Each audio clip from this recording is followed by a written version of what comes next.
సంఖ్యాకాండము 20వ అధ్యాయము 14వ వచనం నుంచి 21వ వచనం వరకు ఉన్నటువంటి సందర్భాన్ని నేను చదివి వినిపిస్తాను. అందుకంటే ముందుగా ఇక్కడ దేన్ని గురించి వ్రాయబడుతూ ఉంది అన్నది మీకు అర్థం కావడానికి నేపథ్యాన్ని చెబుతాను. ఇశ్రాయేలీలు 40వ సంవత్సరంలో కాదేషు బర్నేయ అనేటువంటి ప్రాంతానికి వచ్చారు. కాదేషు బర్నేయ అనే ప్రాంతానికి వచ్చారు. అక్కడికి రాగానే అక్కడ మిరియాము చనిపోయింది. అక్కడ ఇశ్రాయేలీలకి మోషేకు వాదమైంది, గొడవైంది. మోషే బండతో మాట్లాడకుండా బండను కొట్టడం జరిగింది. మోషే అంతవరకు మిక్కిలి సాత్వికుడు, నా ఇల్లంతట్లో నమ్మకమైన వాడు అని పిలిపించుకున్న మోషే శాపగ్రస్తుడయ్యాడు, దేవుని ఉగ్రతకు లోనయ్యాడు. కొద్ది కాలం కాదేశులో నివసించిన తర్వాత వాళ్ళు అక్కడి నుంచి బయలుదేరి ఇక వాగ్దాన దేశానికి బయలుదేరాలి. అప్పుడు కాదేశు నుండి తూర్పు వైపుగా వచ్చి ఉత్తరానికి మరలా పశ్చిమం వైపు తిరిగితే యోర్దాను నదిని దాటితే వాగ్దాన దేశం వస్తుంది. అయితే కాదేశు నుండి తూర్పు వైపు మళ్ళినప్పుడు ఎదురుగా ఒక దేశం ఉంది, దాన్ని ఎదోము దేశం అని పిలుస్తారు. ఎదోమీయులు ఎవరు అంటే ఇశ్రాయేలులకి అన్న వరస. ఒకే తల్లికి 2 కొడుకులు పుట్టారనుకోండి. పెద్ద కొడుకు పేరు ఏశావు, రెబ్కాకి 2 కొడుకులు పుట్టారు, కవల పిల్లలు. పెద్ద కొడుకు పేరు ఏశావు, రెండవ కొడుకు పేరు యాకోబు. ఏశావు సంతానమే ఎదోము దేశం, యాకోబు సంతానమే ఇశ్రాయేలీలు. అంటే సొంత అన్న, ఒకే తల్లి కడుపును పుట్టినటువంటి 2 బిడ్డలు వాళ్ళు.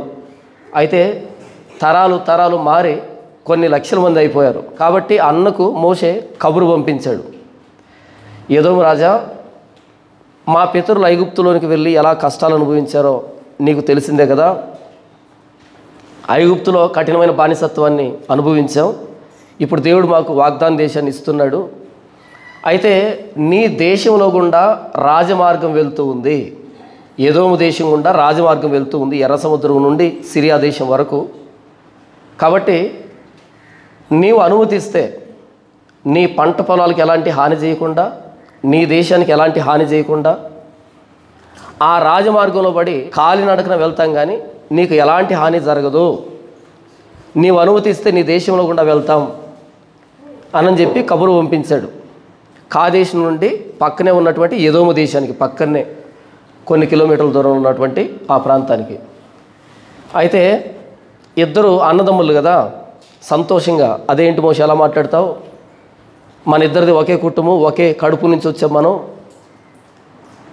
లక్షణంగా నా దేశంలో నుంచి వెళ్ళొచ్చు, నీకు ఆహారం కావాలంటే నేను సమకూరుస్తాను, నీళ్ళు కావాలంటే నేను సమకూరుస్తాను, నీ పశువులకు గడ్డి కావాలంటే, మేత కావాలంటే నేను సమకూరుస్తాను, మన ఇద్దరం అన్నదమ్ములం కాదా, అలా ఎందుకు పరాయవాణ్ణిగా చేసి మాట్లాడుతున్నావు, నీవు అసలు నన్ను అడగడం ఏంటి, వచ్చేయచ్చు కదా, ఇలాంటి మాటలు మాట్లాడుతుంటే బాగుండేది. అయితే ఎప్పటి నుంచి కోపం పెరిగిందో తెలియదు, కానీ ఏశావు సంతతికి యాకోబు సంతతికి మధ్య సరైన సంబంధాలు లేవు. ఏశావు సంతతి కోపం పెంచుకుంది యాకోబు కుటుంబీకుల మీద, ఇశ్రాయేలు మీద. ఈ యాకోబు మా పితరుడైన ఏశావుని దారుణంగా మోసం చేశాడు.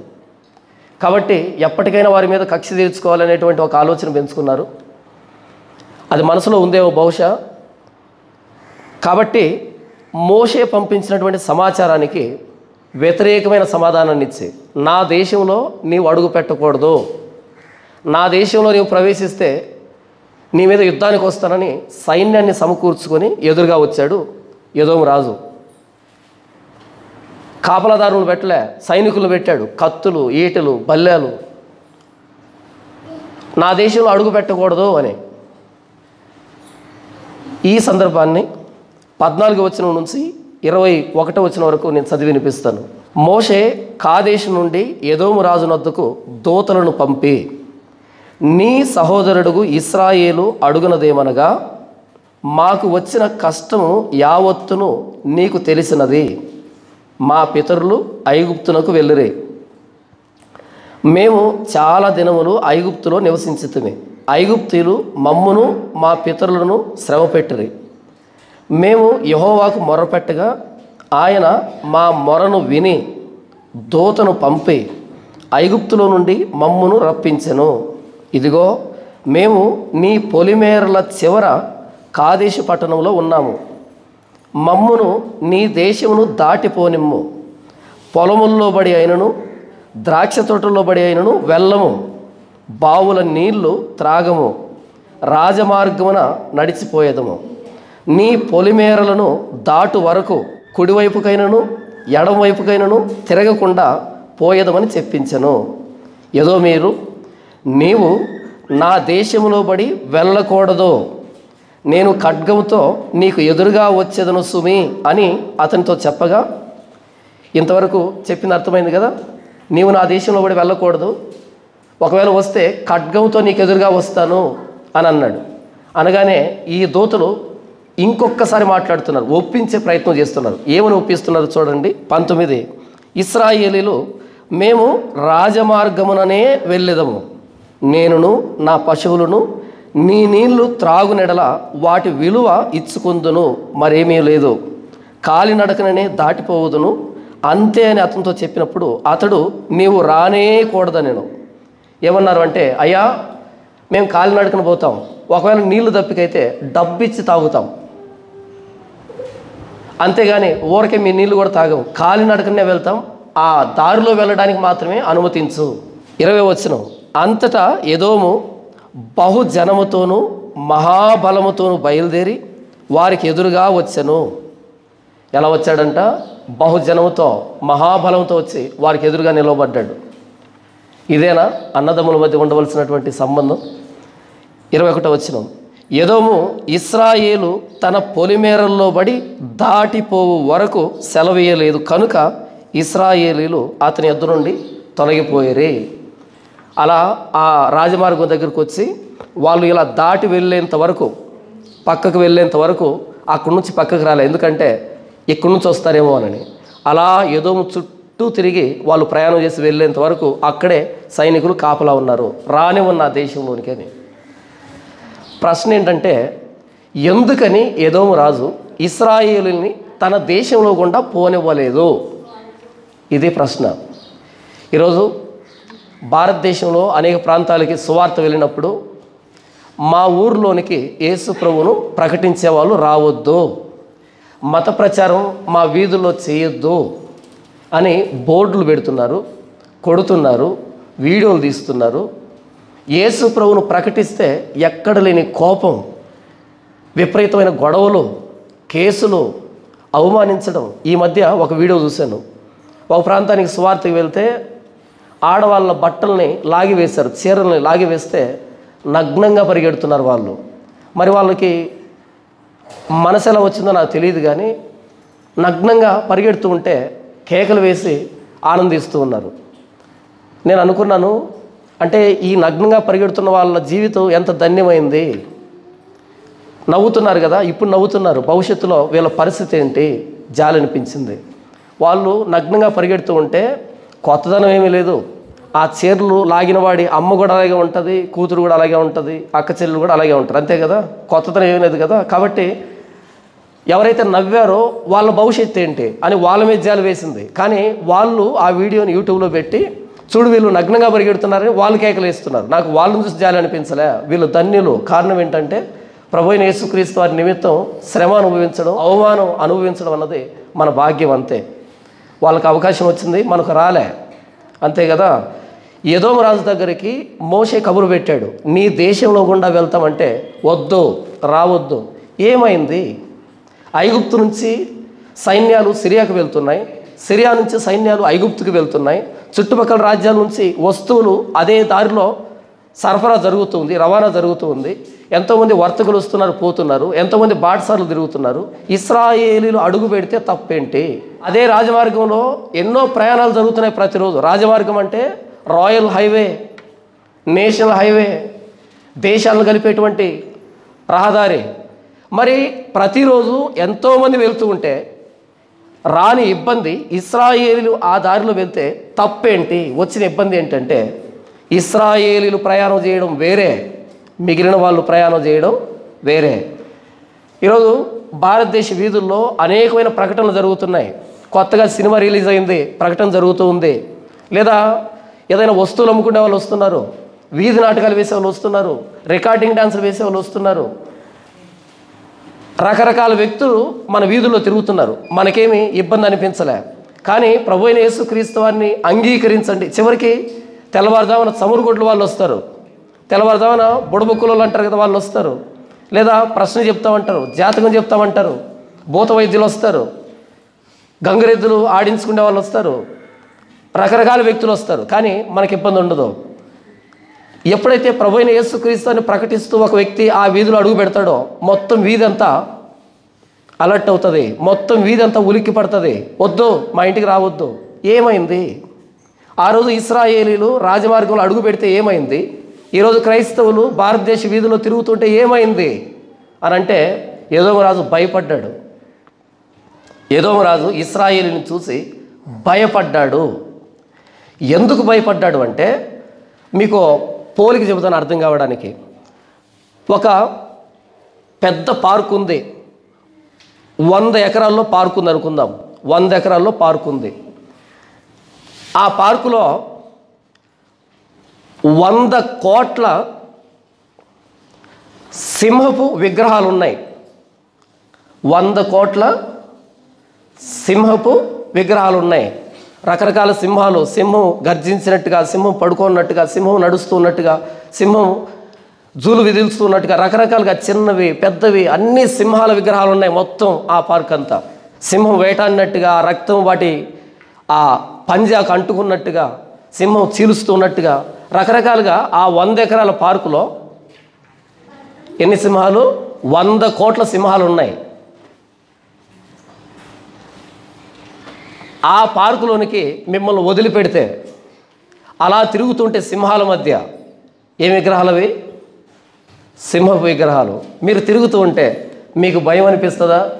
సెల్ఫీ తీసుకుందాం అనిపిస్తుందా? సెల్ఫీ తీసుకుందాం అనిపిస్తుంది, వీడియో రికార్డ్ చేద్దాం అనిపిస్తుంది. అబ్బో ఈ సింహం బాగుంది, ఈ సింహం బాగుంది అని తమాషా చూస్తారు కదా. అలా కాకుండా 100 ఎకరాల ఒక పార్కులో లోపల సింహం ఉందో లేదో తెలియదు, ఎవరో చెప్పారు లోపల సింహం ఉంది అని. వెళ్ళగలరా? అడుగు పెట్టగలరా? అంతెందుకు, ఈ మధ్య సంవత్సరం క్రితం అనుకుంటాను ఇక్కడే మోపాలకుంటకి వెళ్ళాను పరిచర్యకి. వెళ్ళి వాకింగ్ చెప్తున్నా, అక్క త్వర పెడుతుంది, అన్న తొందరగా ముగించి తొందరగా బయలుదేరన్నా, పొద్దుండగానే అంది. ఏమైందక్క అన్న. అన్న ఈ మధ్య పులి ఒకటి తప్పించుకొని వచ్చిందన్న, మేకలను తింటుంది, అందుకనే ఊరంతా వణికిపోతూ ఉంది, మీరు అడవిలో పడి వెళ్ళాలి కాబట్టి తొందరగా పొద్దుండగానే బయలుదేరండి అన్న, నాకు ఎందుకో భయం వేస్తుంది అంది. ఎవరికో ఒక ఆయన కనిపించిందట అర్ధరాత్రి పూట, ఎవరు చూసింది లేదు, ఆయన ఎవరు చెప్పాడు పూలు వచ్చింది పూలు వచ్చింది. మీరు నమ్ముతారో నమ్మరో ఆ చెక్ పోస్ట్ దగ్గర పోవడానికి కూడా భయపడ్డాను నేను. కారణం ఏంటంటే ఇదే అడవి కదా మొత్తం అంతా, అక్కడ దాకా ఇదే అడవి, ఏమో ఆ పక్కనే పడుకొని ఉందేమో, ఎందుకు వచ్చిన గొడవ. నిజమైన సింహం అడవిలో ఉంది అంటే ఎవడైనా అడవిలో అడుగు పెట్టగలడా? అలా కాకుండా అడవిలో 100 కోట్ల సింహపు విగ్రహాలు ఉన్నాయనుకో, చిన్నపిల్లాడు కూడా వెళ్ళి వాటితో ఆడుకొని వస్తాడు, వాటి మీద ఎక్కి జూలు పట్టుకొని ఫోటోలు దిగి వస్తాడు కదా. ప్రపంచం నిండా సింహపు విగ్రహాలు ఉన్నాయి. వాటితో ఎవరికి భయంలే, వాటిని చూసి ఎవడు భయపడ్డావు? ప్రభు అయిన యేసుక్రీస్తు వారు సజీవుడు. ప్రభు అయిన యేసుక్రీస్తు వారు ఎవరు? చనిపోయి సమాధిలో పెట్టబడి కుళ్ళిపోయినటువంటి వ్యక్తి కాదు ఆయన. ఆయన 3వ దినాన మృత్యుంజయుడిగా లేచాడు కాబట్టి సజీవుడు. కనుక ప్రపంచం మిగతా వారిని చూసినట్టుగా మనల్ని చూడలేదు. కారణం ఏంటంటే మనం నమ్ముకున్న దేవుడు సజీవుడు. ఆ రోజు ఇశ్రాయేలుని నమ్ముకున్న దేవుడు, ఇశ్రాయేలుని నడిపిస్తున్న దేవుడు ఎవరు? జీవం కలిగిన దేవుడు, సజీవుడు. ఫరో దగ్గరికి వెళ్ళి మోషే చెప్పాడు, ఇశ్రాయేలును నా ప్రజలను పోనిమ్ము, వాళ్ళు నన్ను ఆరాధిస్తారు అంటే యెహోవా ఎవడు అన్నాడు. వారిని పోనివ్వడానికి యెహోవా ఎవడు అన్నాడు. అక్కడ ప్రశ్న చాలా కఠినంగా ఉంటుంది. ఎవడ్రా యెహోవా? మన భాషలో చెప్పాలంటే అలా అన్నాడు. ఓహో తెలీదా యెహోవా అంటే ఎవరో? రేపటి నుంచి వరుసగా 10 సార్లు యెహోవా ఎవడో నీకు అర్థమయ్యేటట్టు చేస్తా. అంతే. ఆ మరుసటి రోజు ఏటిని కొడితే నీళ్లు రక్తమయ్యాయి, నీళ్ళు లేవు. కొద్దిగా అర్థమైంది యెహోవా అంటే ఎవరో. మరుసటి రోజు కప్పులు వచ్చాయి, దేశం కుళ్ళిపోయింది, ఇంకొద్దిగా అర్థమైంది. అలా 10వసారి తన కొడుకు చనిపోయేటప్పటికి పూర్తిగా అర్థమైపోయి అర్ధరాత్రి పర్మిషన్ ఇచ్చాడు. అర్ధరాత్రి 2 చేతులు జోడించి నమస్కారం పెడతాను, మీరు దయచేసి బయలుదేరండి అని. ఇంకో శాసనం ఏంటో తెలుసా? ఎవరెవరైతే వారి ఇండ్ల పక్కన ఉన్నారో మీ దగ్గర ఉన్న వెండినివ్వండి, బంగారాన్ని ఇవ్వండి, వాళ్ళు ఏమడిగితే అది ఇవ్వండి, ఎందుకంటే వాళ్ళు తొందరగా సాగనంపండి. కారణం ఏంటంటే యెహోవా ఎవడు అన్నాడు కదా, మరి తెలియాలి కదా. తెలిసింది. ఐగుప్తు దేశం ఏడ్చింది, గుండెలు పగిలేలా ఏడ్చింది. ఎందుకంటే శవము లేనటువంటి కుటుంబం ఒకటి కూడా లేదు. పశువులు చనిపోయాయి, మనుషులు చనిపోయారు.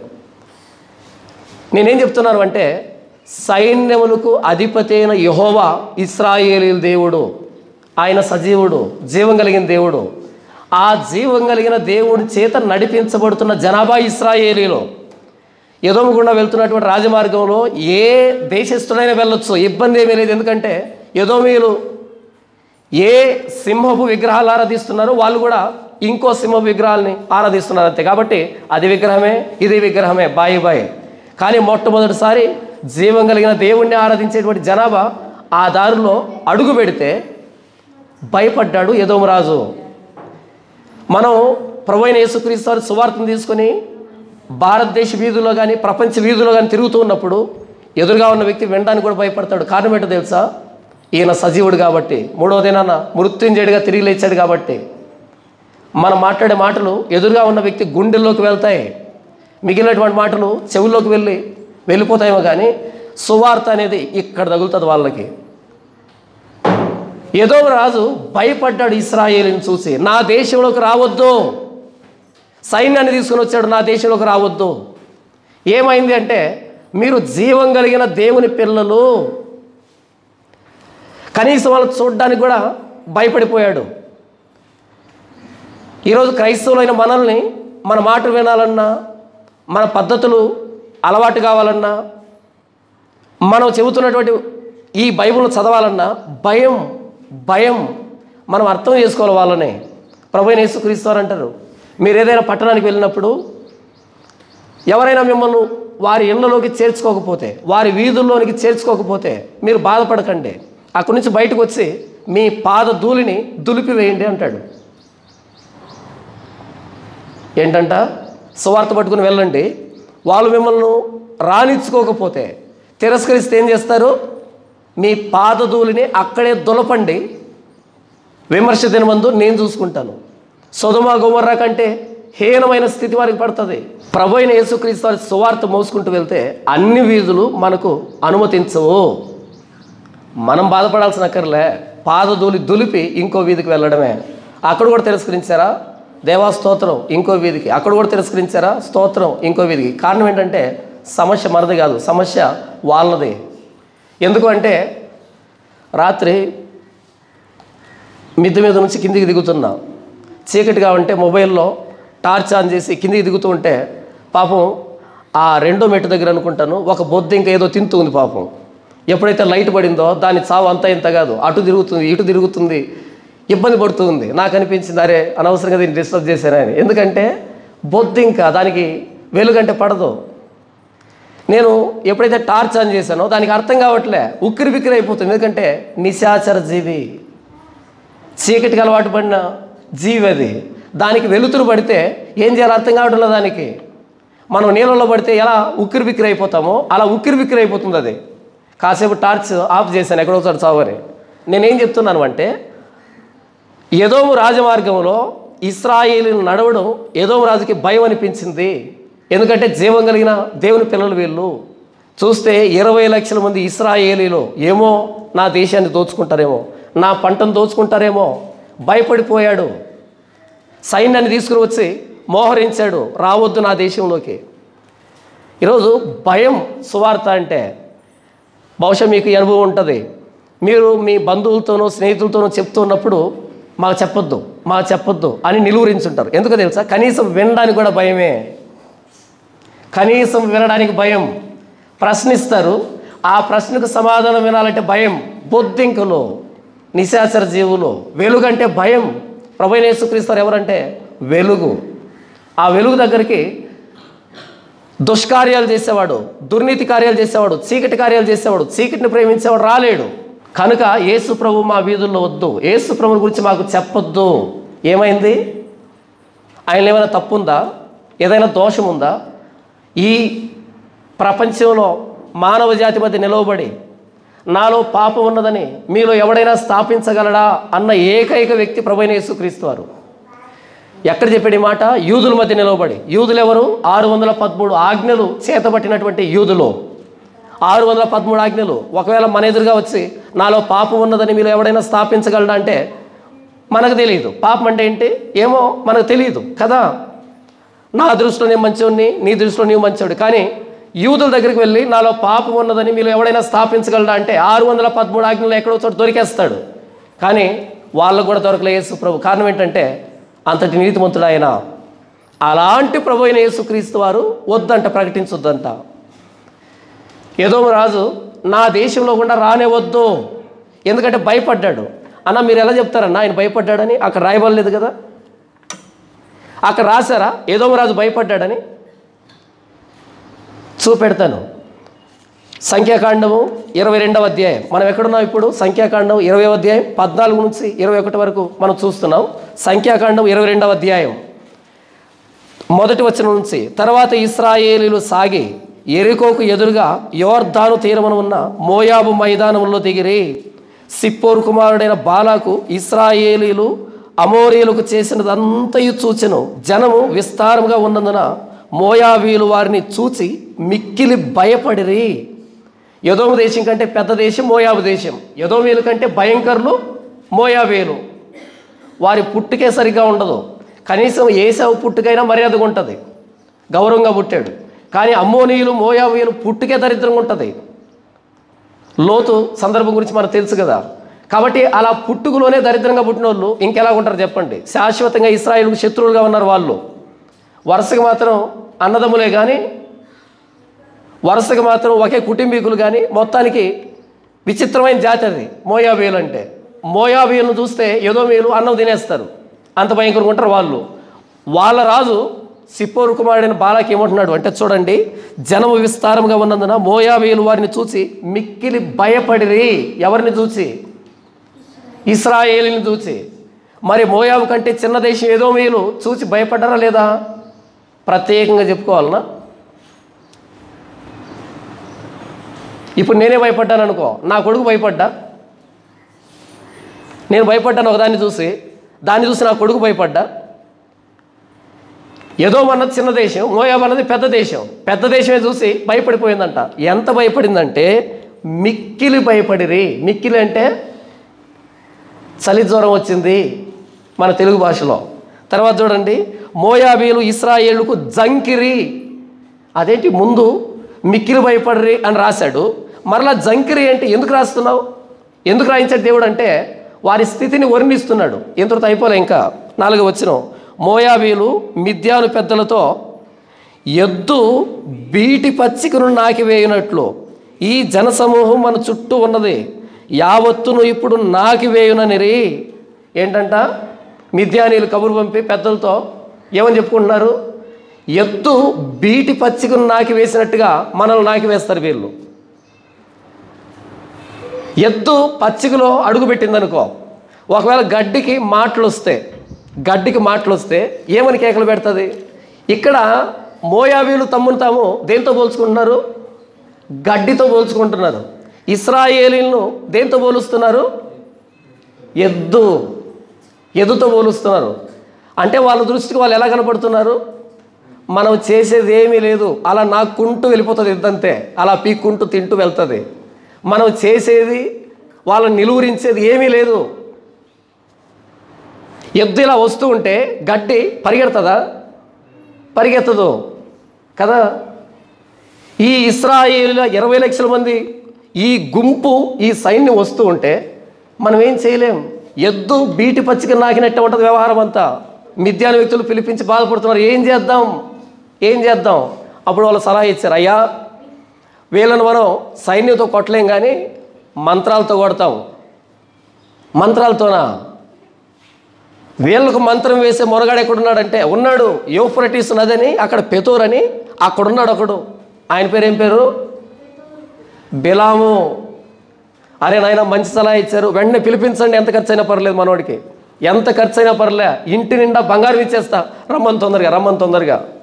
ఆయన వచ్చాడు, 6 మేఘాల మీద వచ్చాడు ఆయన, బైక్ వేసుకొని, రాయల్ ఎన్ఫీల్డ్ అనుకుంటారు బహుశా, పరిగెత్తుకుంటూ వచ్చాడు ఆయన. రాగానే జరిగింది ఏంటంటే ఆయన ఈ జనాన్ని చూసి ఆ కొండ మీద నిలబడి, మోయాబు కొండల మీద నిలబడి ఇలా తేరి చూసి ఏమని మంత్రిస్తున్నాడు చూడండి.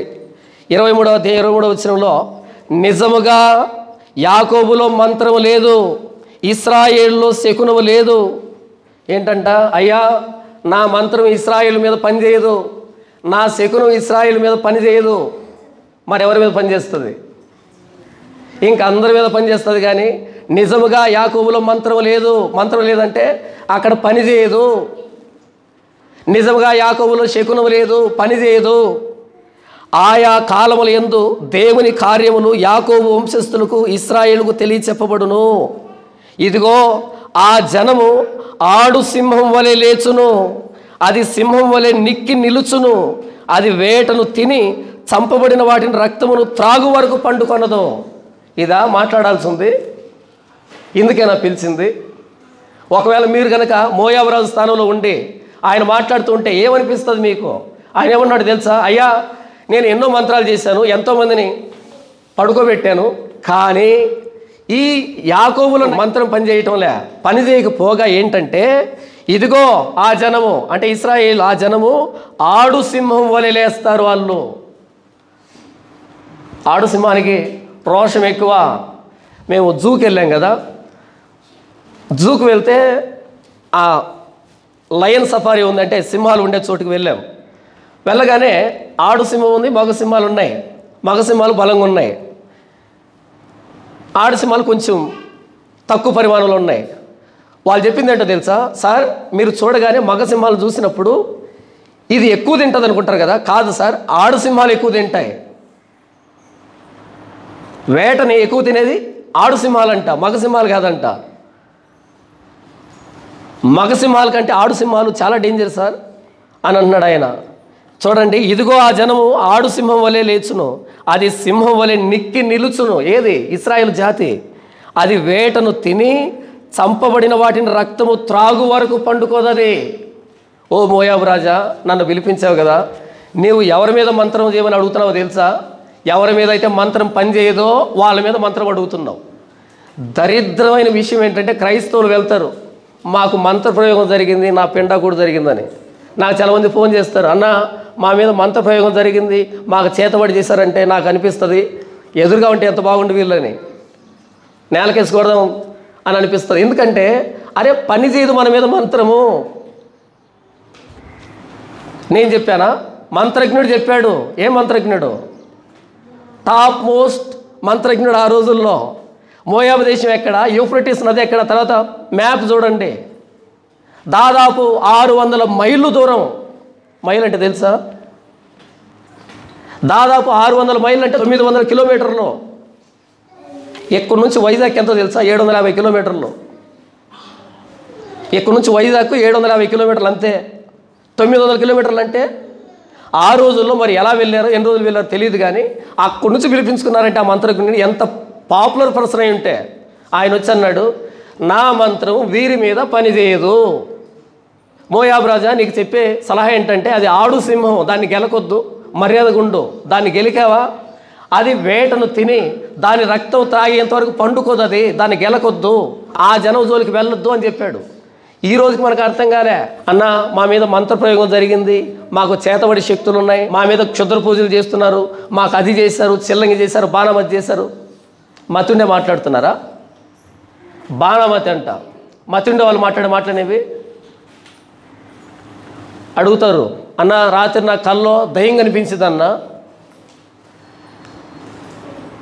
చెడ్డ కళ్ళు వస్తున్నాయంట. ఏంటి ఆ చెడ్డ కళ్ళు? ఇంతకీ అత్త చచ్చిపోయినట్టు వచ్చిందంట. ఏ అత్త చచ్చిపోదా? అందులో తప్పేముంది? చచ్చిపోయిన వాళ్ళంతా కనపడుతున్నారట, మంచిదే కదా చచ్చిపోయిన వాళ్ళు కనపడితే. నాకు చనిపోయిన వాళ్ళు కనపడితే ఏమనిపించదు, సంతోషం అనిపిస్తుంది. అరే చాలా రోజులు ఆయన చూసి ఈ రోజైనా గుర్తొచ్చారని. చచ్చిపోయిన వాళ్ళు కనపడుతున్నారంట, కళలో మాంసం కనపడుతుందంట, ఫ్రై చేసుకొని తినకపోయావా? ఇశ్రాయేలు మీద మంత్రం పనిచేయదు, శకునం పనిచేయదు అని మంత్రజ్ఞుడు చెప్పాడు. ప్రభు అయిన యేసుక్రీస్తు వారిని నమ్ముకున్న మన మీద మంత్రం పని చేయదు అన్న. మనం మంత్రాలు నమ్మొచ్చా? నమ్మడం కాదు, పని చేయవవి. పని చేస్తాయా? ఏందోరులో కర్ణపిశాచి కలిగిన స్త్రీ ఉంది, ఎవరిని రప్పించమంటావు చెప్పు అంది. సమూయేలుని అన్నాడు. సమూయేలు బయటకు వస్తూ ఉంటే కేకలేస్తుంది, వీడ భయపడిపోయింది. అదేంటి పిలిచావు కదా, వస్తే భయం ఎందుకు? అయ్యా దేవతల్లో ఒకడు వచ్చినట్టుంది అంటే అంతకుముందు దేవతలను చూడలేదా? దేవతలను చూడలే. సమూయేలు చూసి కర్ణపిశాచి కలిగిన స్త్రీ వణికిపోయిందంటే, భయపడిందంటే దాని అర్థం ఏంటి? దైవజనులు చూస్తే దయ్యానికి భయం, మంత్రజ్ఞులకి భయం. ఇశ్రాయేలుకి ఇవ్వబడిన ఆజ్ఞ ఏంటంటే, ఎవరైనా మంత్రజ్ఞులు ఉంటే, సోది చెప్పేవాళ్ళు ఉంటే, కర్ణపిశాచి కలిగిన వారు ఉంటే రాళ్లతో కొట్టి చంపండి అని. వాళ్ళకి భయపడమని కాదు, రాళ్లతో కొట్టి చంపండి. మనం రాళ్లతో కొట్టి దేన్ని చంపుతాం? ఎర్ర నీళ్ళు తాగి పిచ్చి పట్టి ఉంటుంది కుక్క, దాన్ని కొడతాం రాళ్ళతో కదా. ఈరోజు క్రైస్తవులు మంత్రజ్ఞుల దగ్గరికి వెళ్తున్నారు, జాతకాలు చెప్పించుకోవడానికి, ప్రశ్న చెప్పించుకోవడానికి, సోది చెప్పించుకోవడానికి, తాయెత్తులు కట్టుకోవడానికి. సిగ్గుందా? సరే, వీళ్ళకంటే సిగ్గు లేదు. కానీ మైకులో ప్రసంగాలు ఏంటో తెలుసా? చేతబడి శక్తుల నుంచి విడుదల, మాంత్రిక శక్తుల నుంచి విడుదల అని ప్రకటిస్తున్నారు. ఇక్కడి నుంచి ఇశ్రాయేలు మీద మంత్రం పని చేయదు, శకునం పని చేయదు అని భయపడిపోయాడు. ఓ మోయాబు రాజా జాగ్రత్త, ఆడు సింహం లాంటి జాతి అది. ఎర్రను పట్టుకొని రక్తం పీల్చేంత వరకు వదిలిపెట్టదు. వాళ్ళ జోలికి వెళ్ళకు, మర్యాదగా ఉండు. నేనేం చెప్తున్నాను అంటే, ఎదోము కంటే గొప్ప జనాంగం సైన్యంతో పొట్టలేమని మంత్రజ్ఞుడు పిలిపించుకుంటే మంత్రజ్ఞుడు చెప్పాడు, నా మంత్రం ఇశ్రాయేలు మీద పని చేయదు అని. క్రైస్తవులు బాప్తిని తీసుకుంటారు. అన్న మాకు దయ్యం పట్టిందన్నా, మాకు గాలి కనిపిస్తుందన్నా, మమ్మల్ని అపవాద శక్తి పీడిస్తుందన్నా. ప్రభువైన యేసుక్రీస్తు వారిలో మారు మనసు, పాపక్షమాపణ, బాప్తిసం పొంది ఉంటే, ప్రభువైన యేసుక్రీస్తుని రక్షకుడిగా అంగీకరించి ఉంటే, దయ్యానికి నువ్వంటే భయం. దయ్యం అంటే నీకు కాదు భయం, దానికి నువ్వంటే భయం. కారణం ఏంటో తెలుసా? ప్రభువైన యేసుక్రీస్తు వారి గెరాసేనుల ప్రాంతంలో 2000 సంఖ్య కలిగినటువంటి దయ్యాలు కలిగిన వ్యక్తిని ఆయన ఆజ్ఞాపించగానే 2000 దయ్యాలు వెళ్ళి ఆ పందులో ప్రవేశించి ప్రపాతం నుండి సముద్రంలో పడి ఊపిరి తిరక్క చచ్చాయి. అంత భయం దయ్యాలకు యేసు ప్రభు అంటే. ఆయన ప్రజలం మనం, ఆయన నమ్ముకున్న వాళ్ళు, మన మీద దయ్యాలు పనిచేస్తాయా? అసలు పనిచేయవు. అంటే మనం యేసు ప్రభుని నమ్మలే. యేసు ప్రభు ఎవరో అర్థం కాలే మనకి. యేసు ప్రభు ఆజ్ఞాపించగానే దయ్యం విలవిల్లాడించి వెళ్ళిపోయింది. యేసు ప్రభు ఆజ్ఞాపించగానే 2000 సంఖ్య కలిగిన దయ్యాలు పారిపోయాయంటే దాని అర్థం ఏంటి? మమ్మల్ని నశింపజేయడానికి వచ్చామని బ్రతిమలాడుకున్నాయంటే దాని అర్థం ఏంటి? యేసు ప్రభు శక్తి సామర్థ్యాలు మనం తెలియటంలే. ఎదోము కంటే గొప్ప రాజ్యం మోయాబు రాజు భయపడిపోయి మంత్రజ్ఞుడు పిలిపించుకుంటే మంత్రజ్ఞుడు అన్నాడు, నా మంత్రం పనిచేయదు, నేను వెళ్ళొస్తా. నేనేం చెప్తున్నాను అంటే, ఎదోము రాజు దగ్గరికి కబురు పెట్టాడు మోషే, నీ దేశంలో పడి వెళ్తాం అని అంటే వద్దు అని ఎందుకన్నాడు అంటే భయపడిపోయాడు. అక్కడ ఉందా అంటే దానికంటే పెద్ద దేశం భయపడితే చిన్న దేశం భయపడదా? భయపడ్డం కాదు, చలి జ్వరం. యెహోషువ గ్రంథం 2వ అధ్యాయము 8వ వచనం నుంచి చూడండి. ఇక్కడ జరిగింది ఏంటంటే, యెహోషువ 2 వేగుల వారిని పంపించాడు యెరికో ప్రాంతానికి. లోపలికి వెళ్ళి చూసారండి యెరికో ప్రాంతం ఎలాగుంది, దాన్ని స్వాధీనపరుచుకుందామని వేగుల వారిని పంపిస్తే వేగుల వారు వచ్చారు మొత్తం యెరికో ప్రాంతం తిరగడానికి. ఈ విషయం యెరికో రాజు తెలిసింది. యెరికోలోనికి ఇశ్రాయేలు వచ్చారు వేగు చూడడానికి. అని సైనికులు పంపించాడు. ఆ సైనికులు వచ్చారు. ఆ ఇద్దరు వేగుల వారు రాహాబు అనేటువంటి వేశ్య ఇంటిలోకి వచ్చారు. అక్కడ బస చేస్తున్నారని తెలిసి అక్కడికి వచ్చారు. అక్కడికి రాగానే రాహాబు అనే వేశ్య గుర్తుపట్టి వీరిద్దరిని తీసుకుని పైన జనుపు కట్టి ఉంటే అందులో దాచిపెట్టి వారిని కిందికి వచ్చి, అయ్యా నా ఇంటికి వేగుల వారు వచ్చారన్నది నిజం, అయితే వాళ్ళు వేగుల వారని నాకు తెలియదు, మామూలుగా వచ్చారు, వాళ్ళకు భోజనం పెట్టాను, వాళ్ళు వెళ్ళిపోయారు, ద్వారం వేయకముందే వెళ్ళిపోయారు, మీరు తొందరగా పరిగెడితే యోర్దాను దగ్గర వారిని మీరు కలుసుకుంటారు, తొందరగా వెళ్ళండి అని చెప్పి దారి మళ్ళించింది. అలా వాళ్ళు వెళ్ళిపోయారు. వెళ్ళిపోయిన తర్వాత ఈవిడ మిద్ది మీదకి ఎక్కి దాచిపెట్టిన వారిని బయటికి పిలిచి వారితో ఒక మాట చెప్తూ ఉంది, నేను ఎందుకు మిమ్మల్ని దాచిపెట్టానంటే, రాహాబుది ఏ ప్రాంతం? ఎరుకోనే. ఎరుకో ప్రాంతాన్ని జయించడానికి వేగుల వారు వచ్చారు. అయితే తాను వారితో ఏం చెప్తుందంటే 8వ వచనంలో, ఆ వేగుల వారు పండుకొనక మునుపు ఆమె వారున్న మిద్ది మీదకి ఎక్కి వారితో ఇట్లా నేను ఏమని మాట్లాడుతుంది, యెహోవా ఈ దేశం మీకు ఇచ్చుచున్నాడనియో, మీ వలన మాకు భయం పుట్టుననియో, మీ భయం వలన ఈ దేశ నివాసులందరికీ ధైర్యం చెడుననియో నేను ఎరుగుదును. మీ వలన మాకు భయం పుట్టుననియో, మీ భయం వలన ఈ దేశ నివాసులందరికీ ధైర్యం చెడుననియో నేను ఎరుగుదును. భయపడిపోతున్నారు మా దేశస్తులు మీ వల్ల. ఎందుకంట 10వ వచనం, మీరు ఐగుప్తు దేశం నుండి వచ్చినప్పుడు మీ ఎదుట యెహోవా ఎర్ర సముద్రపు నీరును ఎలాగూ ఆరిపోజేసినో, యోర్దాను తీరమునున్న అమోరీయుల ఇద్దరు రాజులైన సీహోనుకును ఓగుకును మీరేమి చేసితురో, అనగా మీరు వారిని ఎలాగూ నిర్మూలన చేసితురో ఆ సంగతి మేము వింటిమే. మేము వినినప్పుడు మా గుండెలు కరిగిపోయాను. మీ దేవుడైన యెహోవా పైన ఆకాశమందును క్రింద భూమి యందును దేవుడే. మీ ఎదుట ఎట్టి మనుషులకైనను ధైర్యము ఏమాత్రము ఉండదు. మీరు యోర్దాను ఒడ్డునున్నటువంటి సీహోనుని ఓగుని నాశనం చేసినప్పుడు విన్నాం మేము, అది విని మా గుండెలు కరిగిపోయాయి. వారి రాజ్యాలతో పోల్చుకుంటే ఎరుకో అన్నది ఏ పాటిది, వాళ్ళకే ఆ గతి పడితే మా పరిస్థితి ఏంటంటే గుండెలు కరిగిపోయాయి. మీరు ఇక్కడికి వచ్చినప్పుడు కాదు, మీరు ఇక్కడికి రాకముందే కరిగిపోయాయి మా గుండెలు. మీరు యోర్దాను ఒడ్డుకు వచ్చినప్పుడు కాదు, ఎర్ర సముద్రపు నీరు ఆరిపోజేశాడు దేవుడు, అప్పుడే కరిగిపోయాయి. ఇంకో మాట చెప్పమంటావా, మీ దేవుడు ఉన్నాడే సైన్యములకు అధిపతి అయిన యెహోవా, ఆయన ఆకాశముందు దేవుడే భూమి యందు దేవుడే. ఇంకో మాట చెప్పమంటావా, మీ ఎదుట ఏ మనిషికి ధైర్యం ఉండదు. మీరు అడుగు పెట్టారా, కనిపించారా, అవతల వ్యక్తికి ధైర్యం చెడిపోతుంది, ధైర్యహీనుడవుతాడు. ఎవరు చెప్తున్నారు ఈ మాట? ఎరికోలో ఉన్నటువంటి రాహాబు అనే వేసి చెప్తూ ఉంది. అంటే లోపల సమాచారం ఇది. మీరు వేగు చూడడం ఇదంతా కాదు, అసలు మీరు ఎదురుగా వచ్చి నిలబడితే ఇక్కడ ప్రాణాలు పోయేట్టున్నాయి. ఎందుకంటే మిమ్మల్ని నడిపిస్తున్నది యెహోవా, ఆయన మిమ్మల్ని చూసి భయపడేటట్టుగా చేస్తున్నాడు మమ్మల్ని. ఇంకా వేగు చూడటం ఏంటి? అయితే ఒక మాట, మీరు వెళ్ళిన తర్వాత మా దేశం మీదకి వచ్చిన తర్వాత నన్ను నా కుటుంబాన్ని జ్ఞాపకం చేసుకోండి. నేను మీకు భోజనం పెట్టాను కదా, మిమ్మల్ని దాచిపెట్టాను కదా, నాకు కృతజ్ఞత చూపించండి. ఇశ్రాయేలుని చూసిన వారికి గుండెలు కరిగిపోయాయి.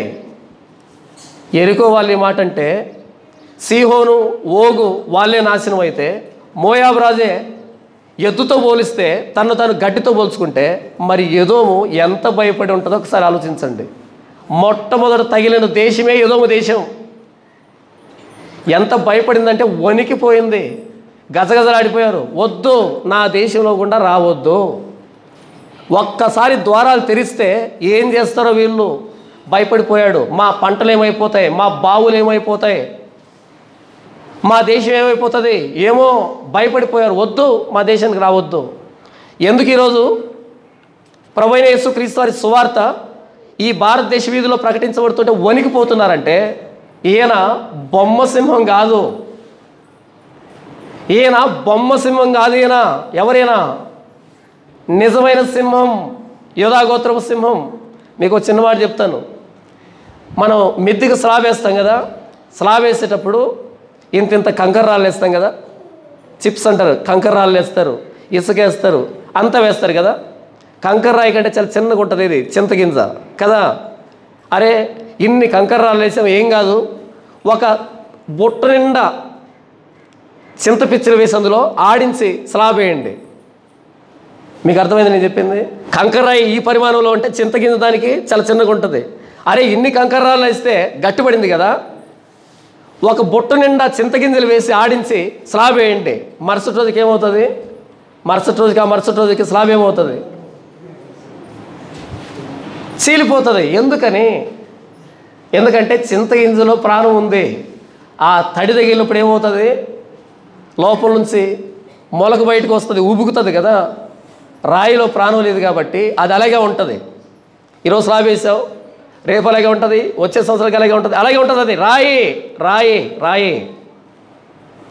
కంకర రాయి చాలా గట్టిగా ఉంటుంది కదా, కానీ చింతగింజ అంత గట్టిగా ఉండదు, కానీ దాంట్లో ప్రాణం ఉంది. ఈరోజు ప్రపంచ దేశాలు తిరిగారనుకో మీరు, ప్రత్యేకించి గ్రీకు కల్చర్లోకి వెళ్ళినా, ఈజిప్ట్ సంస్కృతికి వెళ్ళినా, బాబిలోనియన్ కల్చర్కి వెళ్ళినా, అష్యూరియన్ కల్చర్కి వెళ్ళినా సరే, వాళ్ళ దేవుళ్ళని చూడండి మీరు. వాళ్ళ దేవుళ్ళు ఎలాగుంటారంటే, ఒకడికి సింహం ముఖం, ఒకడు పులి ముఖం, ఒక ఆయన పెద్ద ఏదో పట్టుకో అంటాడు, సోలం, ఈట, బల్యం, అమ్మో పెద్ద పెద్ద భయంకరమైన రూపాలు. ప్రభువైన యేసుక్రీస్తు వారు ఎలా ఉంటాడు? ఇంత పెద్ద ఆయుధం ఒకటి పెట్టుకొని ఉంటాడా? అస్సలు ఉండడు. ఇలా మేకులు కొట్టించుకో ఉంటాడు. విచిత్రం చెప్పమంటారా? పెద్ద పెద్ద ఆయుధాలు పట్టుకున్న వాళ్ళు ఇలా మేకులు కొట్టించుకున్న ఆయన్ను ఆపలేకపోయారు ప్రపంచవ్యాప్తంగా. ఆపారా? ఆపగలరా? చింతగింజ చూడడానికి చాలా బలహీనంగా ఉంటుంది కదా కంకర్రాయి కంటే. కంకరాయిలో ప్రాణం ఉండదు, చింతగింజలో ప్రాణం ఉంటుంది, స్లాబుని కూలుస్తుంది కదా. ప్రభువైన యేసుక్రీస్తు వారి సువార్త వినడానికి వెర్రితనంగా ఉంటుంది. ఏంటి? మా పాపాల కోసం యేసు ప్రాణం పెట్టాడా? దీర్ఘాలు తీయచ్చు, వినడానికి వెటకారంగా ఉంటుంది. ఆ మాట లోపల పడిన తర్వాత అది అలా ఉండిపోదు. ఒకానొక రోజు రానే వస్తావు పాపం దగ్గరికి, ఒకానొక రోజు పాపం జరిగినే జరుగుతుంది. అప్పటి నుంచి ఈ చింతగింజ మొలుస్తుంది. ఒరే నువ్వు పాపాత్ముడివి. ఆ రోజు సువార్త చెప్పారు కదా, ప్రభువైన యేసుక్రీస్తు నిన్ను క్షమిస్తాడని. రా ప్రభువైన యేసుక్రీస్తు వారి పాదముల చెంతకి. ఎవడైతే యేసు ప్రభు మీద రంకెలేస్తాడో వాడే వచ్చి కూర్చుంటాడు మొదటి చర్చిలో, అయ్యా పాపిని, అయ్యా క్షమించు అని. అలా రంకెలేసినోనే నేను. మా చెల్లి సువార్త చెప్తుంటే ఓ పెద్ద పెద్ద కేకలేసి రంకెలేసి ఎగతాలు చేశాను. మా చెల్లి చనిపోయిన రోజు రాత్రి నేను ఎత్తుకున్నా యేసు ప్రభు నిజమైన దేవుడని. యేసు ప్రభు సిలువ మీద ప్రాణం పెట్టాడు, బలహీనంగా అనిపిస్తున్నాడు ప్రపంచానికి. ఏంటి దేవుడు అంటే? సిలువలో వేలాడుతున్నవాడా, రక్తం గారుతున్నవాడా? అలాగే ఉండాల్సింది. దేవుడు అంటే ఎలా ఉండాలి? సింహం ముఖం ఉండాలి, చేతిలో ఆయుధాలు ఉండాలి, గంభీరంగా ఉండాలి. అది కాదురా నాయన దైవత్వం అంటే. దేవుడికి ఎందుకు ఆయుధము? దేవుడికే ఆయుధం అవసరం అయితే మనల్ని రక్షిస్తాడు కదా. సింహాన్ని చూడండి, సింహం చేతిలో ఓ పెద్ద కత్తి ఉంటుందేమో చూడండి. సింహం అలా అడవిలో నడుచుకుంటూ వెళ్తుంది కదా. ఒక ఈటెను, విల్లును తీసుకొని జింకను పెట్టడానికి వెళ్తుందేమో చూడండి ఒకసారి. అదే ఆయుధం. దాని కాళ్ళే దానికి ఆయుధాలు, దాని నోరే దానికి ఆయుధం కదా. ప్రభువైన యేసుక్రీస్తు వారికి ఆయుధాలు అక్కర్లే. ఆయన మేకులు కొట్టించుకున్నది బలం లేక కాదు, మనం బలహీనులం కాబట్టి, మనం పాపాత్ములం కాబట్టి. అయితే మానవ జాతి కొంతమంది దేవుళ్ళని ఊహించింది. ఎలా ఊహించిందంటే, పెట్టారు 20 చేతులు పెట్టారు, 2 చేతులు సరిపోవని 20 చేతులు పెట్టారు. గ్రీక్ కల్చర్లో 20 చేతుల్లో 20 ఆయుధాలు పెట్టారు. పాపం ఎవరిని మార్చలే, ఎవరిని చంపలే. కాలగర్భంలో కొట్టుకుని పోయారు. పెద్ద గాలులకి, సునామీలకి, భూకంపాలకి ఆ విగ్రహాలు విరిగి, చేతులు తునిగి, ఆయుధాలు శిథిలమైపోయాయి పాపం. నేను ఒకసారి ఒక మ్యూజియంకి వెళ్ళాను. మ్యూజియంకి వెళ్తే అక్కడ ఒక చెయ్యి ఉంది, ఆ చేతిలో కత్తి ఉంది. ఆ దేవుడి పేరు నాకు తెలియదు కానీ ఏంటిది అని అడిగాను. ఇది పలానా చోట తవ్వకాలు జరుపుతుంటే బయటపడింది పలానా దేవుని చెయ్యి. అరే మిగతా మొండం ఎక్కడ? ఏమో చేతిలో కత్తి మిగిలింది, చెయ్యి మిగిలింది తప్ప మిగిలిన శరీరం లేదు. కారణం ఏంటంటే మానవులు తమ స్వహస్తాలతో చేసినటువంటి బొమ్మ సింహాలు. ప్రభువైన యేసుక్రీస్తు వారు జీవం కలిగిన దేవుడు. మనం స్లాబ్లో చింతగింజలు వేస్తే స్లాబ్ ఉండదు కదా. కంకరాయిలో ప్రాణం ఉండదు, చింతగింజలో ప్రాణం ఉంటుంది. ప్రభువైన యేసుక్రీస్తు వారు శిలువలో ప్రాణం పెట్టాడు. 3వ దినాన మృత్యుంజయుడిగా తిరిగి లేచాడు. మనం నమ్ముకున్నది ఎవరిని? సజీవుడైన దేవుణ్ణి, పునరుద్ధారుడైన దేవుణ్ణి. నిజంగా ఈ మాట మనకు అర్థమైతే ఎంత లోపల నుంచి ఆనందం తన్నుకొస్తుందంటే, గర్వం, అతిశయం, నా దేవుడు ప్రభువైన యేసుక్రీస్తు వారు అని ఎంత గర్వంగా ఉంటుందంటే. ముందు చెప్పాను కదా, బొమ్మ సింహాల మధ్యలోకి వెళ్తే సెల్ఫీలు తీసుకుంటాం. నిజంగా సింహం లోపల ఉందంటే సెల్ఫీ కాదు, ఎకరాలు తడిచిపోతాయి కదా. ఎదోము దేశంలో ఇశ్రాయేలు ప్రవేశిస్తున్నారని తెలిసి భయపడిపోయాడు ఎదోము రాజు. కారణం ఏంటంటే జీవం కలిగిన దేవుని ప్రజ. ఐగుప్తులు వెళ్ళొచ్చు, ఆ దారిలో మాకేం ఇబ్బంది లేదు. సిరియా వాళ్ళు వెళ్ళొచ్చు, ఆ దారిలో ఏం ఇబ్బంది లేదు. ఎవరైనా వెళ్ళొచ్చు, ఎవరైనా రావచ్చు. కానీ ఇశ్రాయేలీలు రాకూడదు. ఎందుకంటే వాళ్ళు దేవుని ప్రజ. వాళ్ళని దేవుడు ఎంత ప్రేమిస్తాడు అంటే వాళ్ళ కోసం ఐగుప్తు సామ్రాజ్యాన్ని గడగడలాడించాడు. 600 శ్రేష్టమైన ఇనుపరథాలు కలిగినటువంటి సైన్యం అది. ఆ దేశమే వారిని భరించలేక దండం పెట్టి మీరు వెళ్ళండి అని మొత్తుకున్నారు కదా, వెండి బంగారాలు ఇచ్చి మరి వెళ్ళమని చెప్పారు కదా. మరి మనం ఎంత, మన బ్రతికెంత? కాబట్టి వద్దు, మీరు మా దేశంలో అడుగు పెట్టద్దు. మనం అర్థం చేసుకోవాలి వాళ్ళ పరిస్థితిని. మాకు సువార్త చెప్పొద్దన్నప్పుడు అర్థం చేసుకోవాలి వాళ్ళ స్థాయి ఏంటో పాపం. ఎందుకంటే దాన్ని విని భరించలేరు వాళ్ళు, దాన్ని విని భరించలేరు. మొన్నొకడు మాట్లాడుతున్నాడు, బైబిల్ అంట సెక్స్ బుక్ అంట. ఈ బైబిల్ అంట ఏంటంట, సెక్స్ బుక్ అంట, బూతు పుస్తకం అంట. సరే మంచిది, అలాగే అనుకుందాం. మరైతే ఏం చేస్తామంటే ఈ సెక్స్ బుక్ని తీసుకుని వెళ్ళి మీ గుడిలో పెట్టి, ఎందుకంటే గుడి మీద సెక్స్ బొమ్మలు ఉంటాయి కదా, గుడి మీద సెక్స్ బొమ్మలు పెట్టావు కాబట్టి లోపల ఈ సెక్స్ పుస్తకాన్ని పెట్టి సరిపోతుంది. మీకు అర్థమైందా? మొన్న హాస్పిటల్లో వెళ్తే హాస్పిటల్లో చాపెల్ ఉంది. చాపెల్ అంటే చిన్న చర్చ్ అని, చాపెల్ ఉంది. సరే అని ఆ చర్చిలోకి వెళ్ళాను, ఆ చాపెల్లోనికి వెళ్ళాను. వెళ్ళగానే ఎంట్రన్స్లో ఒక పెద్ద చెక్క బాక్స్ ఉంది, పైన అద్దం ఉంది. లోపల ఇంత పెద్ద బైబిల్ని తెరిచేలా పెట్టారు. ఇంత పెద్ద బైబిల్ని తెరిచేలా పెట్టి మరలా అద్దం దాని మీద పెట్టి లాక్ చేశారు. అంటే ఈరోజు ఈ అధ్యాయాన్ని చదవండి అని. అక్కడ వెళ్ళగానే అందరూ కూర్చొని ప్రార్థన చేసుకున్నా. నేను వెళ్ళి ఆ పేతురు రాసిన మొదటి పత్రిక అది ఉంటే చదువుతూ ఉన్నా. ఒక్కసారి దాని ప్రారంభం ఎలాగుంటుంది అన్నది మీకు చదివి వినిపిస్తాను. మొదటి వచనం, యేసుక్రీస్తు అపోస్తలుడైన పేతురు తండ్రి అయిన దేవుని భవిష్యత్ జ్ఞానమును బట్టి ఆత్మ వలని పరిశుద్ధత పొందిన వారై విధేయులగుటకును యేసుక్రీస్తు రక్తం వలన ప్రోక్షించబడుటకును ఏర్పరచబడిన వారికి. ఎలా ప్రారంభమైంది? ఆత్మ వలని పరిశుద్ధత పొందిన వారై విధేయులగుటకును. ముందు చూడండి, యేసుక్రీస్తు అపోస్తలుడైన పేతురు తండ్రి అయిన దేవుని భవిష్యత్తు జ్ఞానమును బట్టి. ఏంటంట భవిష్యత్తు జ్ఞానం అంటే ఏంటి? దాని అర్థం భవిష్యత్తు జ్ఞానమును బట్టి ఆత్మ వలని పరిశుద్ధత పొందిన వారై విధేయులగుటకును యేసుక్రీస్తు రక్తం వలన ప్రోక్షించబడుటకును ఏర్పరచబడిన వారికి. అంటే నేను ఎక్కడ పుట్టాను, ఎలా పెరిగాను, అయితే ఆత్మ వలని పరిశుద్ధత పొంది విధేయుని కావడానికి, యేసుప్రభు రక్తం చేత ప్రోక్షించబడ్డానికి నేను ఏర్పరచబడ్డానంట. ఆగిపోయాను అక్కడ. అరే, నా మీద ఇంత ప్రణాళిక ఉందా? నేను ఆత్మచేత పరిశుద్ధత పొందడానికి, ప్రభువైన యేసుక్రీస్తు రక్తంలో ప్రోక్షించబడ్డానికి తండ్రి అయిన దేవుని భవిష్యత్తు జ్ఞానం నా మీద ఇంత పని చేసిందా? అందుకని ఈ ప్రాంతంలో పుట్టించిందా? అందుకని ఈ పరిస్థితిలో పెరిగానా? అందుకని ఇలా వచ్చానా? అరే, నేను సాధారణమైన వ్యక్తిని కాదు. నా వెనకాల చాలా ప్రణాళిక నడుస్తుంది, చాలా ప్రణాళిక నడుస్తుంది. నేను ఎందుకు భయపడాలి? నేను ఎందుకు కృంగిపోవాలి? నా జీవితంలో జరిగే ప్రతిదానికి తండ్రి అయిన దేవుని భవిష్యత్తు జ్ఞానం ఉన్నప్పుడు నేను ఎందుకు భయపడతాను? ప్రతిదీ నా క్షేమం కోసమే, ప్రతిదీ నా మంచి కోసం జరుగుతుంది. ఆ 2 లైన్లు దాటి కిందికి వెళ్ళలేకపోయాను. కారణం ఏంటంటే అన్నారు కదా సెక్స్ బుక్ అని, బూత్ పుస్తకం అని. ఇది బూత్ పుస్తకమా? ఒకవేళ ఇది బూత్ పుస్తకం అయితే దేవాలయాల మీద ఉన్న విగ్రహాలు ఏంటవి? చాలా పవిత్రమైన విగ్రహాలా? చాలా పవిత్రమైన భంగిమలు అవన్నీ? అయితే ఒక పని చేయండి, ఈ సెక్స్ బుక్ని తీసుకుని వెళ్ళి ఆ లోపల పెట్టండి. అలాగే ఒక చెక్క బాక్స్ తయారు చేసి దాంట్లో ఇది పెట్టండి. భూత ఆలోచనతో లోపలికి వచ్చిన వాళ్ళు దీన్ని చదివి ఎలా మారుతారో చూద్దాం. దేవాలయాలు మూతపడతాయి ఇది పెడితే లోపల. ఎందుకో తెలుసా? ఇది చదివి ఇక రారు అక్కడికి. చిచి, వాటిని చూడటం ఏంటని. ఎందుకు తెలుసా? ఒక స్త్రీని మోహపు చూపుతో చూసి ప్రతివాడు అప్పుడే తన హృదయం ఉందో ఆమెతో వ్యభిచారం చేసిన వాడగును. తగిలిందనుకో ఇక పైన కూడా చూడలేడు. ఎందుకో తెలుసా? ఎలా చూస్తాడు?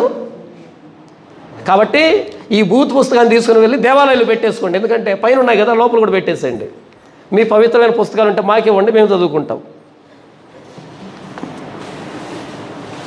కొంచెం కూడా బుర్ర ఉండదు, జ్ఞానం ఉండదు. ఇది బూతు పుస్తకం అంట. ఎలా? బూతు పుస్తకం కాదు, భయం. ప్రభువైన యేసుక్రీస్తు సువార్త అంటే ఎందుకో తెలుసా? నీ బూతు బ్రతుకులన్నీ బయటకు వస్తాయని. బూతులు మాట్లాడలేవు, బూతులు చూడలేవు, బూతులు ఆలోచించలేవు. ఎందుకంటే ఈ సువార్త అలాంటిది. అంతవరకు ఎంటర్టైన్మెంట్ అని పేరు పెట్టుకున్నావే, అది బూత్ అవుతుంది ఇది చదివితే. ఎందుకు వచ్చిన కర్మ? ఆదివారం సినిమా క్యాన్సలు, శనివారం పార్టీ క్యాన్సలు, శుక్రవారం పోరంబోకులతో తిరిగేది క్యాన్సలు, అన్నీ క్యాన్సల్ అయిపోతాయి. ఎందుకంటే అది పాపం పాపం పాపం అని చెప్తుంది బైబిల్. అందుకని భయం సువార్త అంటే. కాబట్టి ఈ సువార్తను లేకుండా చేస్తేనే మేము పాపం చేయొచ్చు.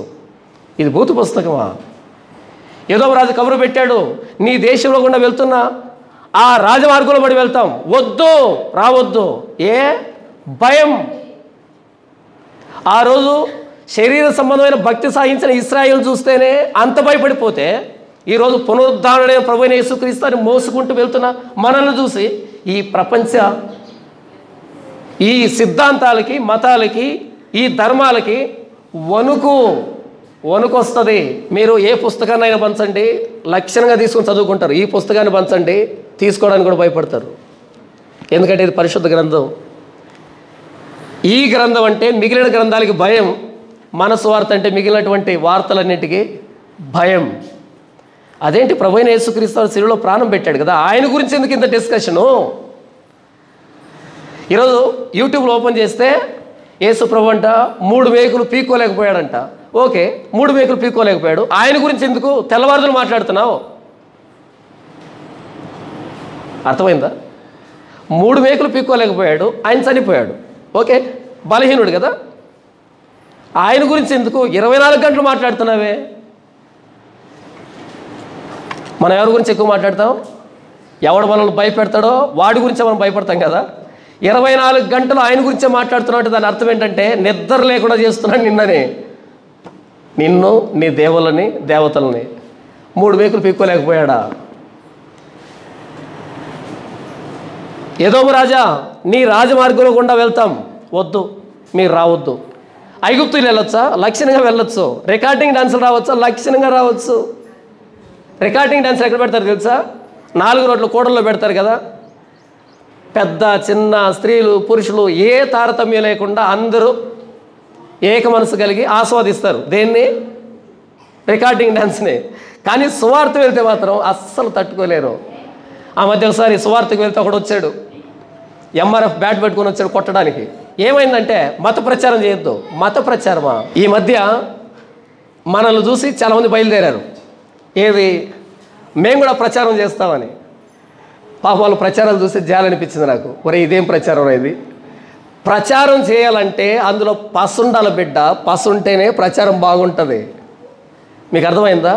నేను అమ్మే వస్తువులో సరుకుంటే, నాణ్యత ఉంటే, అందులో విషయం ఉంటే నా సరుకు అమ్ముడు పోతుంది.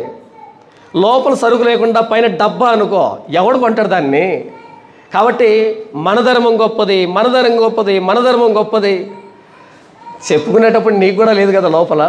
నన్ను అడుగు, నా ప్రభువైన యేసుక్రీస్తు వారిని గురించి తెల్లవారులు మాట్లాడతాను. కారణం ఏంటో తెలుసా? సరుకు ఉంది నా యేసు ప్రభులో, విషయం ఉంది నా యేసు ప్రభులో, విషయం ఉంది నా బైబిల్లో.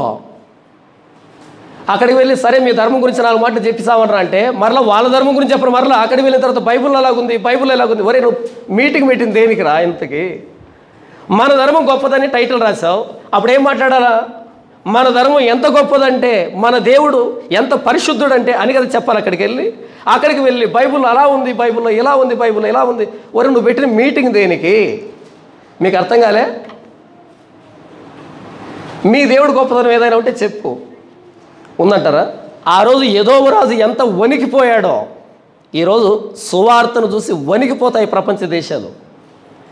ఎందుకు యేసు ప్రభుకి అంత భయపడుతుంది ఈ ప్రపంచం అంటే, యేసు ప్రభు మృతుడైన దేవుడు కాదు, ఊహాజనితమైన దేవుడు కాదు, మాయాస్వరూపుడు కాదు, ఎవరి చేతనో పుట్టించబడిన దేవుడు కాదు. ఆయన సజీవుడు, ఆది అంతం లేని దేవుడు, ప్రాణం పెట్టి తిరిగి లేచిన దేవుడు.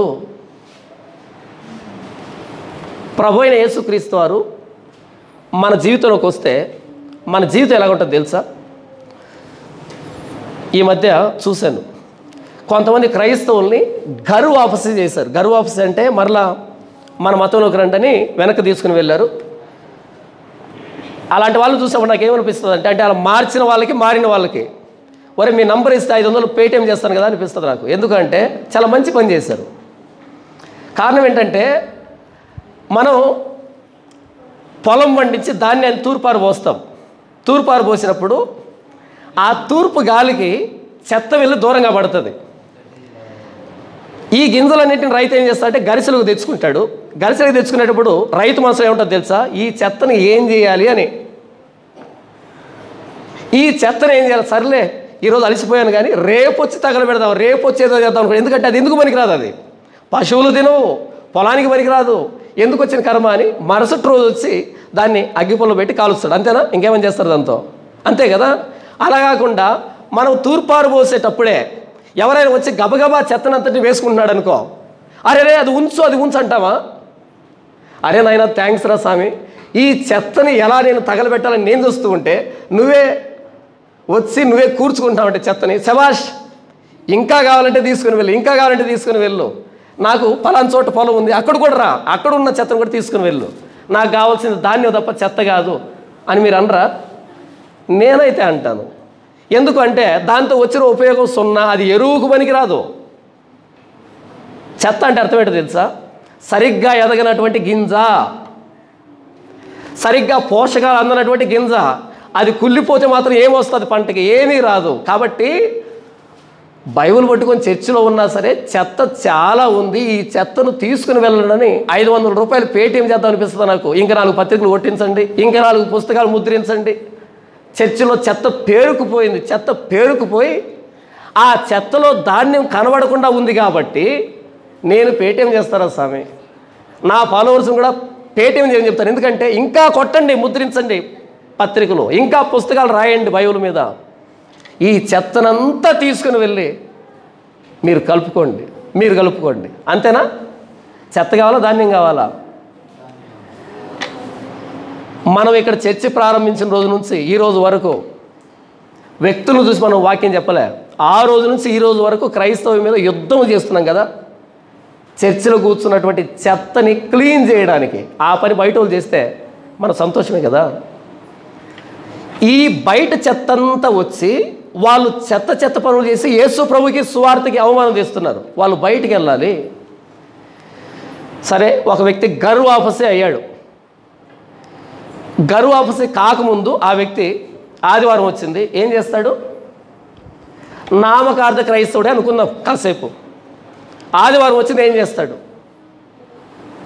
ఇష్టం లేకుండా తలస్నానం చేసి చర్చికి వచ్చి కూర్చుంటాడు కదా. ఇప్పుడు గరు వాపస్ అయ్యాడు మనోడు, బయటికి వెళ్ళాడు. ఆదివారం వచ్చింది, ఏం చేస్తాడు?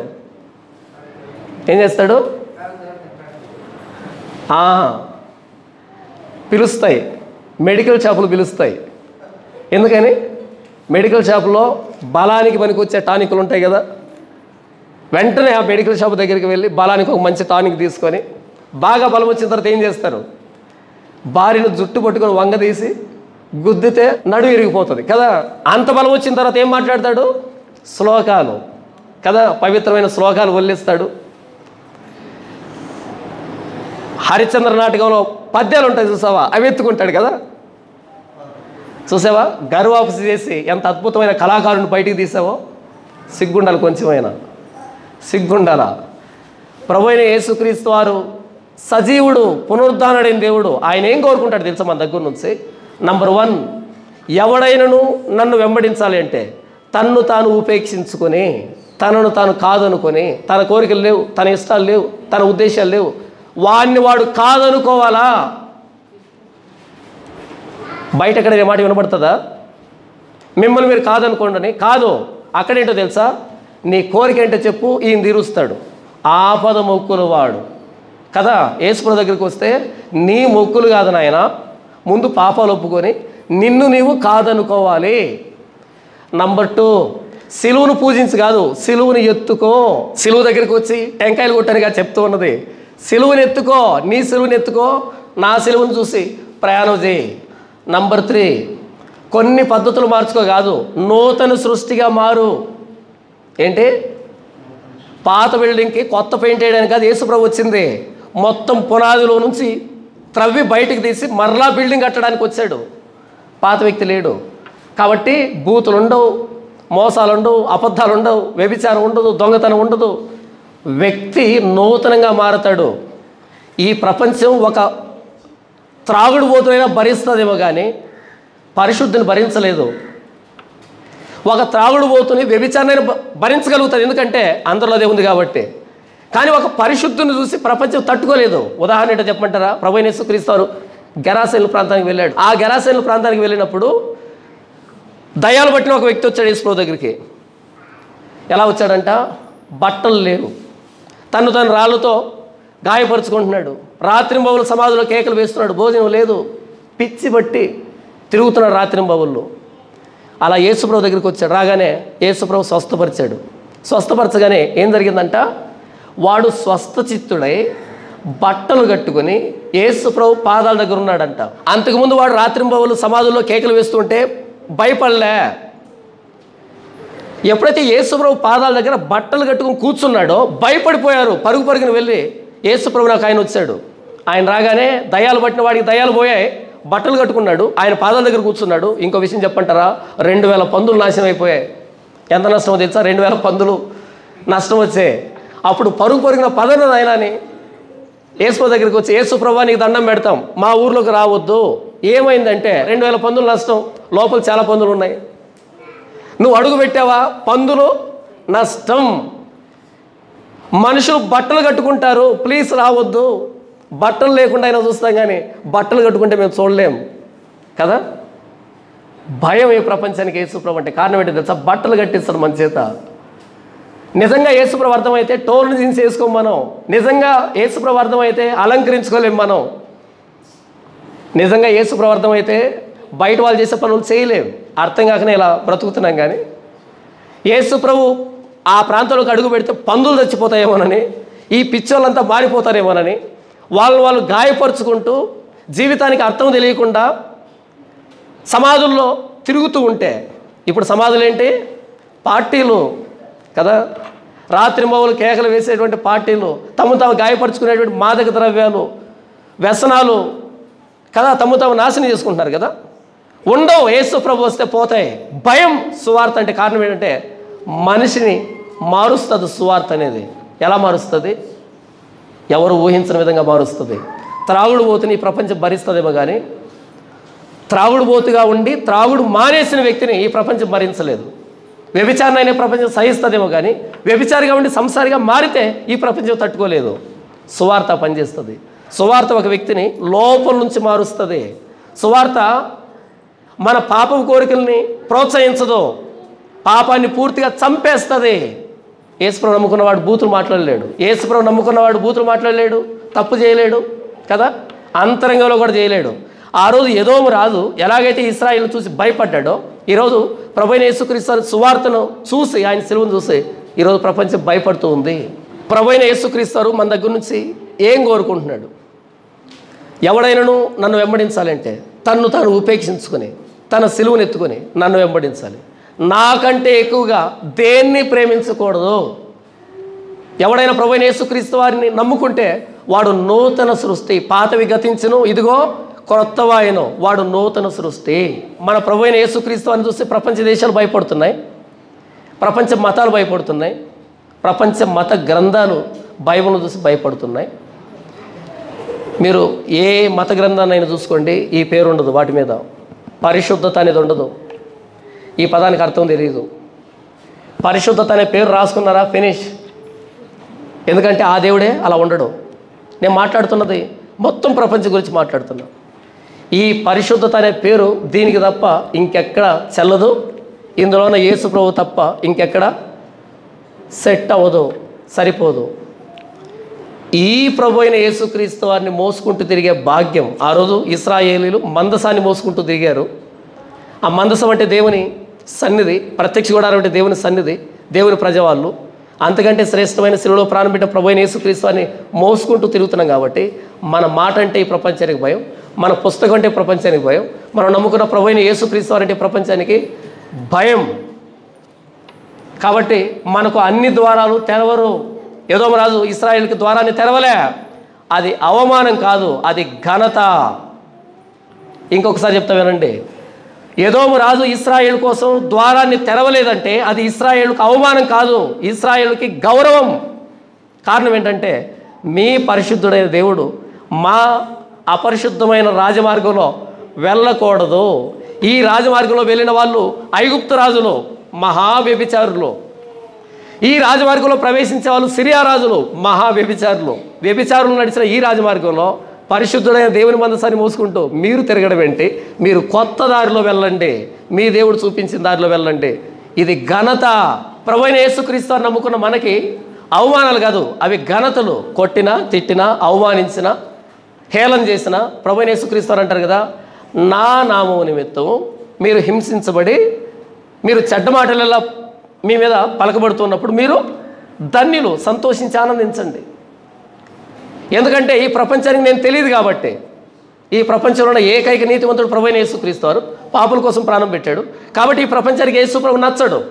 మరి నేనెందుకు నచ్చుతాను? నన్ను బట్టి ఈ ప్రపంచం మీకు ఇవన్నీ చేస్తానని యేసు ప్రభు చెప్పాడు. ఎందుకంటే ప్రపంచానికి యేసు ప్రభు నచ్చడు, ప్రపంచానికి పాపం నచ్చుతుంది. దీన్ని బట్టి మనం దేవుని ఆరాధిద్దాం. తండ్రి, ఇంతవరకు ఎదోము రాజు ఇశ్రాయేలుని లోపలికి రానివ్వలేదు. ఇది అవమానం కాదు, ఘనత. కారణం ఆ రాజమార్గంలో అనేక మంది వ్యభిచారులు నడిచారు. కానీ మొట్టమొదటి దేవుని మందసం ఆ రాజమార్గంలో వెళ్లకుండా మీరు నిలువరించినందుకై మీకు వందనాలు. క్రొత్త మార్గంలో మందసం ప్రయాణం చేసినందుకై మీకు వందనాలు. నాయన, ఇశ్రాయేలు జాతి పక్షాన మీరు ఉన్నారని ఆయా దేశాలకి భయం పుట్టినందుకై మీకు వందనాలు. నా తండ్రి, ఈరోజు అంతకంటే శ్రేష్టమైనటువంటి క్రైస్తవ్యంలో నా పేరు లిఖించినందుకై, ప్రభువైన యేసుక్రీస్తుని నమ్ముకున్నానన్న ఆ పేరుని ఈ సమాజంలో ఉంచినందుకై మీకు వందనాలు. నా ప్రభువైన యేసుక్రీస్తు శిలువను మోసుకుంటూ ప్రతినిత్యం ఈ సమాజంలో తిరగడానికి మీరు నన్ను ఏర్పాటు చేస్తున్న విధానం బట్టి మీకు వందనాలు. నేను మాట్లాడుతున్న ప్రతి మాటను బట్టి, నేను చూపెడుతున్నటువంటి ప్రతి లేఖనాన్ని బట్టి ఈ ప్రపంచం ఉలిక్కి పడుతుందంటే అంతటి గౌరవాన్ని, ఘనత నాకు ఇచ్చారు, మీకు వందనాలు.